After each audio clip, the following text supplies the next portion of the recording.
How to search product by camera or image on your Amazon app. What's up everyone? In today's video, I'm going to show you guys how to find any of the product that you have using the camera or image search on Amazon app. But before we get started, make sure to head down below to give this video a quick like and subscribe to our channel. On that note, let's begin. So the very first thing that you have to do is go ahead and open up your Amazon app.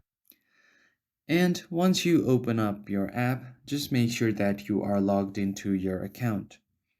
And once you are logged in, what you will have to do is on the top of your search bar, you will see this little camera icon right here. You just have to tap on it. And once you tap on it, you will have to allow your camera access to the Amazon app and tap on continue and allow your access.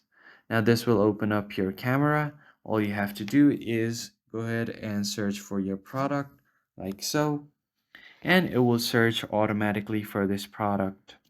Now you will see different options that are similar to your product and you can order them from here.